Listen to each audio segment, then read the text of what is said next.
Alright guys, welcome back to another daily coding videos dari dosen ngoding dan kali ini kita bakal lanjutkan dengan materi tentang hierarki styling di widget. Tapi sebelum kita mulai, saya mau shout out dulu karena sudah ada yang nambah jadi member gitu kan. Nah ini, uh, welcome to Mas Melon YT ya, menyusul Mas Furkon dan Miftah dan Octavian, Hendro dan Benaya. Welcome to the club gitu ya. Nanti teman-teman yang lain yang pengen support saya juga bisa jadi member di membership di dosen ngoding. Oke, kita lanjut. Thank you ya guys sudah join. Nah, mudah-mudahan semua tutorial saya lebih bermanfaat dan lebih banyak yang ngelihat gitu ya. Jangan lupa ya di like, di share dan di subscribe juga. Oke, kita ngomong tentang styling, styling di Dart. Jadi kalau styling di Dart, kalau teman-teman berangkat dari dunia website gitu ya, dunia HTML, CSS, PHP gitu, itu tentunya sudah paham gitu ya bahwa styling kalau di CSS itu yang pertama kali menang atau yang hierarkinya paling tinggi atau yang paling diperhatikan itu yang styling yang nempel di tag-nya. Styling yang nempel di widgetnya kalau di Flutter itu yang paling diutamakan. Kemudian selanjutnya adalah styling yang mengoverride parent themes. Terus yang paling akhir adalah themes yang didesain di define di widget yang paling awal. Jadi di Flutter itu kita bisa nge-styling di sini, kita bisa define stylingnya di sini, di theme data di sini. Bisa juga kita define di sini, kita bisa override gitu ya. Dan kita bisa override lagi dengan nambahkan di widgetnya. Nah, di sini kita perlu uh, melakukan beberapa hal gitu ya.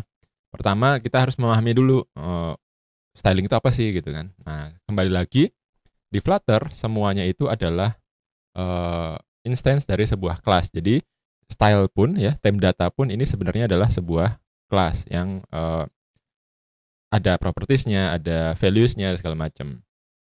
Contoh ya, kalau kita implement themes data ini di sini, ini seperti ini teman-teman. Ini kita hapus dulu aja. Saya udah nggak butuh ini. Oke. Dan themes data di mana sih nih? Ya, theme data itu ini. Jadi theme data ini adalah sebuah kelas gitu ya, yang goals-nya isinya ini parameter-parameter styling gitu ya. Nah, di mana? Contoh satu, dia pakai color scheme. Color scheme-nya itu material 3. Material 3 itu adalah material desain terbaru yang dibawa sama Google. Nah, selain material themes, kita bisa nambahin yang namanya text theme. Nih, di dalam text theme kita menginstansiasi lagi namanya text themes. Ya, ada objek namanya text themes gitu ya. Ini sebenarnya juga kelas gitu ya. Ada macam-macam nih. Nah, di sini kita bisa nambahin headline medium itu kayak gimana. Terus kita bisa nambahin add headline small. Kita bisa apa ya? Nih. Yuk. Nah, nih kayak gini. Kita bisa nambahin berbagai macam variabel lagi yang bisa kita tambahkan di sini. Jadi headline small itu teksnya kayak gimana? Ini kita bisa define di sini. Karena itu dalam sini masih banyak ya. Ada body large, body small, body medium gitu kan, label large, label small, label medium juga ada. Nah, ini nanti harus ada. Jadi dari Figma, di desain di Figma itu minimal ada ini stylingnya. Display large, medium, small gitu ya. Nanti kita kasih body misalkan. Add style for body small. Nih. Nah, terus kalau kita mau pakai gimana? Nah, ini kan kita sudah ngedefine text themes-nya di sini. Nah, makanya gimana? Nanti bisa kita pakai di sini. Ya. Contoh di sini yang counter ini pakai headline medium, itu kan di sini kita mau pakai style theme of context text theme, tapi ini kita harus buang cons-nya. Tapi bukan headline medium, tapi kita ganti ya, jangan headline medium kan besar nih. Body large misalkan. Body large kita udah define belum? Oh, body small nih, body small. Body large dia nanti ngikut by basic-nya body small. Nah, nih. Nah, kita udah mengoverride nih themes-nya. Nah, ini bisa dilakukan, ini kan macam-macam ya, colornya di purple gitu kan. Nah, ini colornya nggak usah. Color nggak usah. Color nggak usah. Nih, kita cuma butuh font weight-nya aja misalkan. Ini kita giniin, cons. Dah, selesai. Kita bisa ganti-ganti. Misalkan someday kita pengen body small ini lebih kecil lagi, 10 misalkan. Ya udah, nanti dia ngikut semua nih. Jadi semua yang pakai style body small dia bakal keikutan. Nah, ini mirip dengan CSS yang misalkan dulu kalau CSS-nya belajarnya dari awal itu di tag-nya, terus kita pindahin ke atas di head ada style tag-nya gitu kan. Nah, sekarang ini bisa kita improve lagi, lebih tinggi, lebih macam-macam lagi. Nih, ini bisa kita improve dengan memindahkan ini menjadi kelas sendiri gitu ya. Bisa nggak ya ini extract class gitu? Extract method. Nggak bisa kan? Extractnya extract class ini harusnya. Contoh kita bisa misalkan gini ya. Oke. Simple new file. Saya kasih nama colors.dart. Bukan colors sih. app style. .dart misalkan. Di sini kita bikin kelas. Jadi ingat ya, semua yang ada di Flutter itu dia kelas gitu ya. App class misalkan kayak gini. Di sini kita simpan dulu aja. Terus ini ini kita ambil gitu ya. Kelas kan kita udah punya kelas. Ini pasti app style ini. Nah, kita bisa bikin properties di sini namanya. Final theme data, sorry.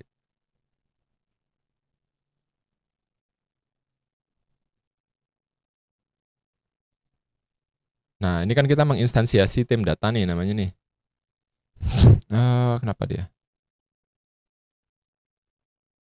Wait. Apa ini? Oh ya, material dart. Nah, material dartnya diimport ya, jangan lupa. Terus theme data yang ada di dalam sini kita ambil. Ya, kita pindahin sini. Gitu. Terus di sini gimana theme datanya? Theme datanya gampang. Ini tinggal panggil. Nih. Bentar. Ini kita panggil app app class. Sorry, ini app style ya. Ini kita panggil app style terus .theme data. Nah, kita kasih koma. Terus kita reload. Nah, sekarang kalau kita mau ganti-ganti style, tim itu tinggal ganti di sini aja. Jadi nanti di sini bisa macam-macam. Misalkan ini bukan di purple, kita ganti dengan red misalkan. Ya bisa-bisa aja. Nah, jadi semua styling sekarang terpusat di satu file, di app style misalkan. Namanya kayak gini ya. Ini saya kasih sembarang aja nih. Tahu blue. Nih. Kasih blue, terus nanti text small-nya kita ganti body small-nya jadi 14 misalkan. Tuh jadi lebih besar. Terus headline medium-nya kita ganti jangan 48, misalkan 64. Bisa. Nah, ini nanti mulai dari yang desain di Figma sampai yang garap di Flutter itu mempunyai guideline yang sama. Nah, guideline-nya itu ada di dalam namanya material 3, material design.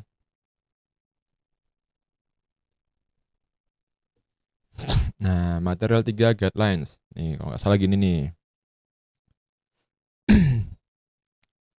Nah, ini macam-macam tipografi contohnya.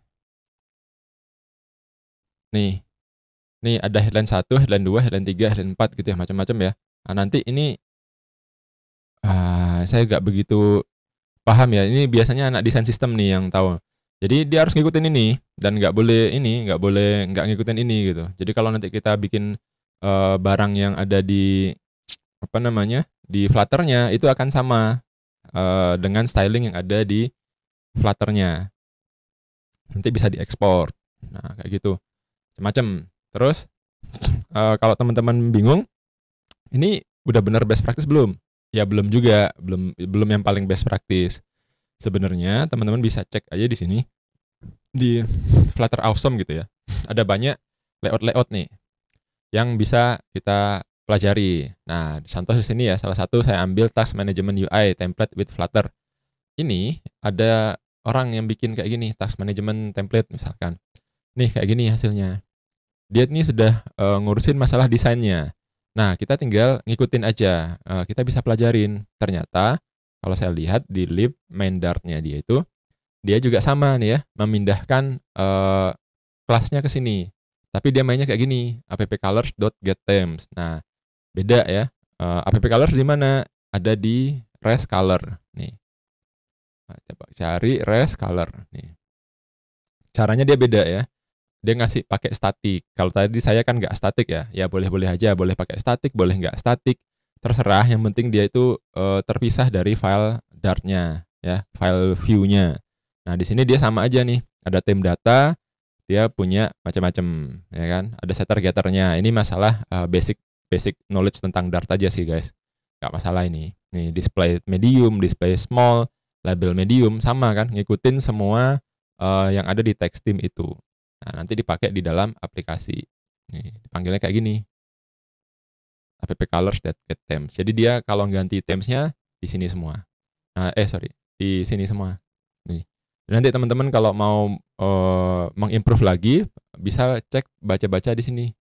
Yang saya kasih ya, buat yang join premium nih, membership bisa akses ini langsung nih. Nih bisa dipelajarin. Nanti kita bakal bahas lebih detail lagi di lain kesempatan. Oke? Thank you guys sudah nonton. Thank you buat yang sudah jadi member. Yang belum jadi member ditunggu joinnya. See you in the next daily coding videos.